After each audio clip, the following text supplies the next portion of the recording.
بسم اللہ الرحمن الرحیم۔ السلام علیکم۔ میں ہوں ڈاکٹر جاسمین طارق۔ امید ہے کہ آپ سب خیریت سے ہوں گے۔ آج کا موضوع ہے انسانی پیدائش کا انجینئرنگ ڈیزائن۔ انسان کی تخلیق اللہ تعالیٰ کی قدرت کی بہت بڑی دلیل ہے۔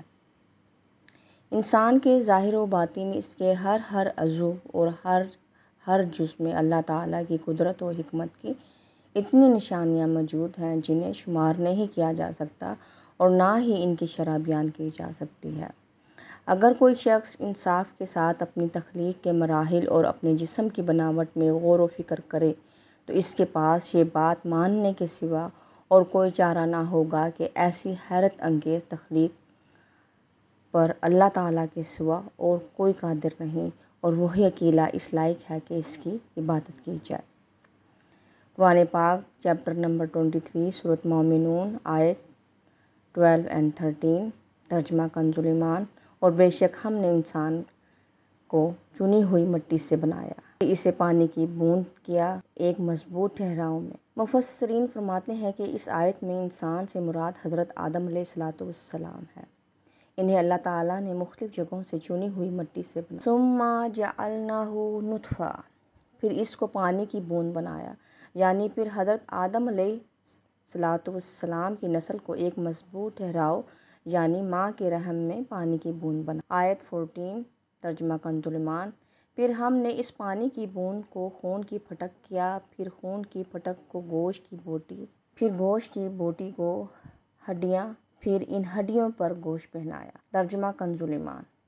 پھر ہم نے اس پانی کی بوند کو خون کی پھٹک کیا، پھر خون کی پھٹک کو گوشت کی بوٹی، پھر گوشت کی بوٹی کو ہڈیاں، پھر ان ہڈیوں پر گوشت پہنایا، پھر اسے اور صورت میں اٹھان دی۔ تو بڑی برکت والا ہے اللہ، سب سے بہتر بنانے والا ہے۔ تفسیر سیرات الجنہ۔ پھر ہم نے اس پانی کی بوند کو جمع ہوا خون بنا دیا۔ اس آیت میں اللہ تعالیٰ نے ماں کے رحم میں نطفہ قرار پکڑنے کے بعد والے مراحل بیان فرمائے۔ چنانچہ ارشاد فرمایا کہ پھر ہم نے اس پانی کی بوند کو جمع ہوا خون بنا دیا، پھر جمے ہوئے خون کو گوشت کی بوٹی بنا دیا، پھر گوشت کی بوٹی کو ہڈیاں بنا دیا، پھر ہم نے ان ہڈیوں کو گوشت پہنایا، پھر اس میں روح ڈال کر اس بے جان کو جاندار کیا، بولنے، سننے اور دیکھنے کی صلاحیت عطا کی، اور اسے ایک دوسری صورت بنا دیا جو مکمل انسان ہوتا ہے۔ تو بڑی برکت والا ہے وہ اللہ عز و جل جو سب سے بہتر بنانے والا ہے۔ سورۃ سجدہ آیت 7-9، ترجمہ کنز ایمان۔ وہ جس نے جو چیز بنائی خوب بنائی، اور پیدائش انسان کی ابتدا مٹی سے فرمائی، پھر اس کی نسل رکھی ایک بے قدر پانی کے خلاصہ سے، پھر اسے ٹھیک کیا اور اس میں اپنی طرف کی روح پھونکی، اور تمہیں کان اور آنکھیں اور دل عطا فرمائے، کیا ہی تھوڑا حق مانتے ہو۔ تفسیر سیرات الجنہ۔ الذی احسن کل شیء خلقہ، وہ جس نے جو چیز بنائی خوب بنائی۔ اس آیت اور اس کے بعد والی دو آیات میں اللہ تعالیٰ نے اپنی مزید صفات بیان کرتے ہوئے فرمایا کہ اس نے جو چیز بھی بنائی وہ حکمت کے تقاضے کے عین مطابق بنائی ہے۔ ہر جاندار کو وہ صورت دی جو اس کے معاش کے لیے بہتر ہے، اور اس کو ایسے اعضاء عطا فرمائے جو اس کے معاش کے لیے مناسب ہیں۔ اور اللہ تعالیٰ نے حضرت آدم علیہ السلام کو مٹی سے بنا کر انسان کی پیدائش کی ابتدا مٹی سے فرمائی، پھر ان کی نسل ایک بے قدر پانی کے خلاصے یعنی نطفے سے بنائی، پھر اسے مکمل درست بنایا اور اس میں اپنی طرف کی روح پھونکی، اور اس کو بے حس بے جان ہونے کے بعد حساس اور جاندار کیا، اور تمہارے کان، آنکھیں اور دل بنائے تاکہ تم سنو، دیکھو اور سمجھو، اور تمہارا حال یہ ہے کہ ان عظیم نعمتوں کے مقابلے میں تم رب تعالیٰ کا بہت تھوڑا شکر ادا کرتے ہو۔ انسانی تخلیق کے مراحل۔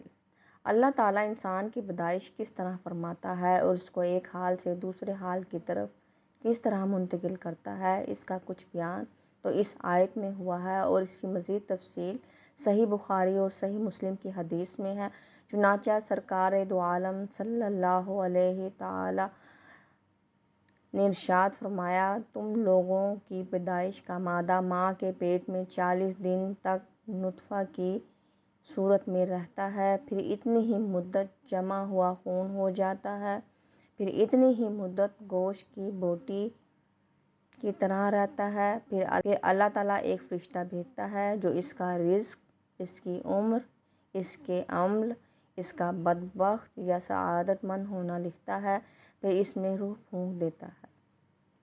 اس حدیث کا حوالہ ویڈیو کے آخر میں چیپٹر 95 سورۃ التین آیت 4۔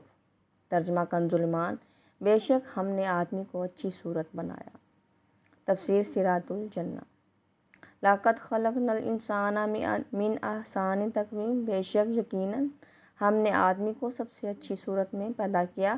اللہ تعالیٰ نے انجیر، زیتون، طور سینا اور شہر مکہ کی قسم ذکر کر کے ارشاد فرمایا کہ بے شک ہم نے آدمی کو سب سے اچھی شکل و صورت میں پیدا کیا، اس کے اعضاء میں مناسبت رکھی، اسے جانوروں کی طرح جھکا ہوا نہیں بلکہ سیدھی قامت والا بنایا، اسے جانوروں کی طرح منہ سے پکڑ کر نہیں بلکہ اپنے ہاتھ سے پکڑ کر کھانے والا بنایا، اور اسے علم، فہم، عقل، تمیز اور باتیں کرنے کی صلاحیت سے مزین کیا۔ اللہ تعالیٰ کی معرفت حاصل کرنے کا ذریعہ، اگر انسان اللہ تعالیٰ کی دیگر مخلوقات کو سامنے رکھتے ہوئے اپنی تخلیق میں غور کرے تو اس پر روز روشن کی طرح واضح ہو جائے گا کہ اللہ تعالیٰ نے اسے حسن صوری اور حسن معنوی کی کیسی کیسی عظیم نعمتیں عطا کی ہیں، اور اس چیز میں جتنا زیادہ غور کیا جائے اتنا ہی زیادہ اللہ تعالیٰ کی عظمت اور قدرت کی معرفت حاصل ہوتی جائے گی، اور اس عظیم نعمت کو بہت اچھی طرح سمجھ جائے گا۔ سورۃ مومنون آیت 78۔ ترجمہ کنز ایمان، اور وہی ہے جس نے بنائے تمہارے لیے کان اور آنکھیں اور دل، تم بہت ہی کم حق مانتے ہو۔ تفسیر سراج الجنہ، وَهُوَ، اور وہی ہے۔ اس آیت سے اللہ تعالیٰ نے تمام مخلوق سے خطاب فرمایا اور اس سے مقصود اہل ایمان کو نعمتیں یاد دلانا، جبکہ کفار کو اس بات پر سختی سے تنبیہ کرنا ہے کہ انہوں نے ان نعمتوں کو ان کے مصرف میں استعمال نہیں کیا، کیونکہ کان اس لیے بنائے گئے ہیں کہ ان سے وہ بات سنی جائے جس سے ہدایت ملے، اور آنکھیں اس لیے پیدا کی ہیں کہ ان کے ذریعے اللہ تعالیٰ کی صفات کے کمال پر دلالت کرنے والی نشانیوں کا مشاہدہ کیا جائے، اور دلوں کی تخلیق کا مقصد یہ ہے کہ ان کے ذریعے اللہ تعالیٰ کی صنعتوں میں غور و فکر کیا جائے۔ تو جس نے ان نعمتوں کو ان کے مصرف میں استعمال نہ کیا تو وہ ایسا شخص ہے جس نے ان نعمتوں سے کوئی فائدہ نہ اٹھایا۔ اس آیت کا خلاصہ یہ ہے کہ اللہ وہی ہے جس نے تمہارے لیے کان، آنکھیں اور دل بنائے تاکہ تم ان کے ذریعے سنو، دیکھو اور سمجھو اور دینی دنیاوی منافع حاصل کرو۔ اے لوگو، تم بہت ہی کم شکر ادا کرتے ہو کیونکہ تم نے ان نعمتوں کی قدر نہ جانی اور ان سے فائدہ نہ اٹھایا، اور کانوں، آنکھوں اور دلوں سے اللہ تعالیٰ کی آیات سننے، دیکھنے، سمجھنے اور اللہ تعالیٰ کی معرفت حاصل کرنے اور حقیقی طور پر نعمتیں عطا فرمانے والے کا حق پہچان کر شکر گزار بننے، شکر کرنے کا نفع نہ اٹھایا۔ سورۃ مومنون آیت 80۔ اور وہی ہے جس نے تمہیں زمین میں پھیلایا اور اس کی طرف اٹھنا ہے، اور وہی جلائے اور مارے، اور اس کے لیے ہیں رات اور دن کی تبدیلییں، تو کیا تمہیں سمجھ نہیں؟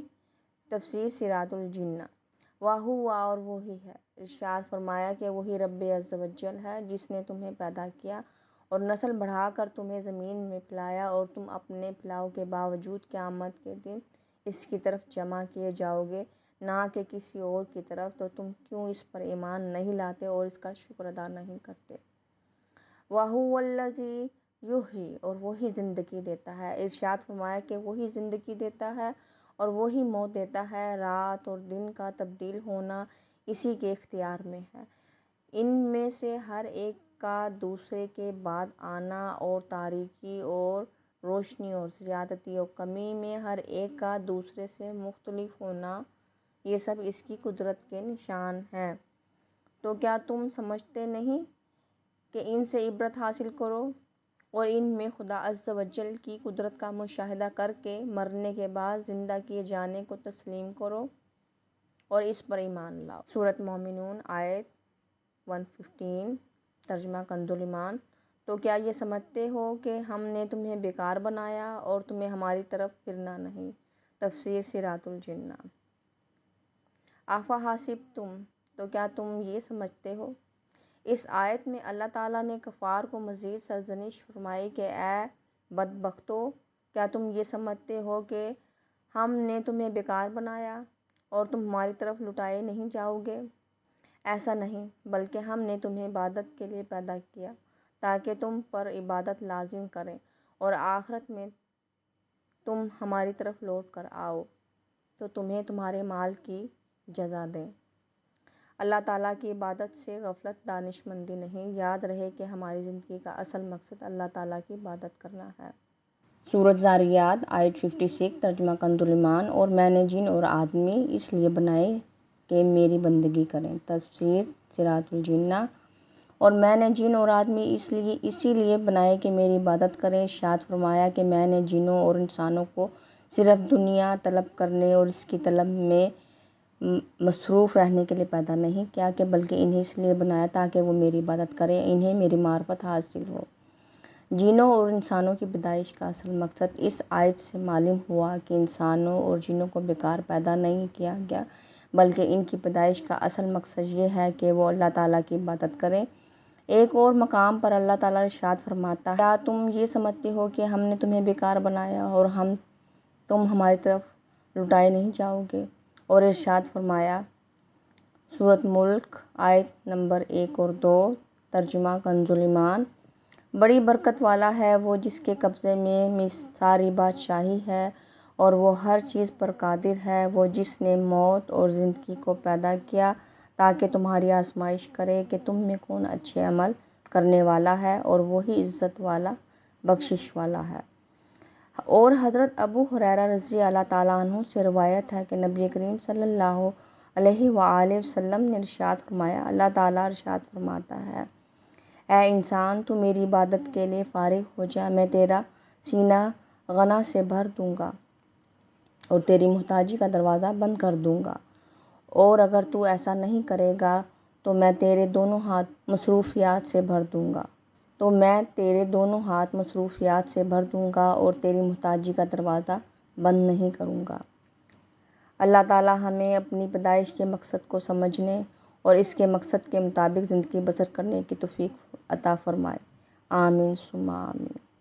ویڈیو اچھی لگی ہو تو لائک اور شیئر کریں۔ السلام علیکم۔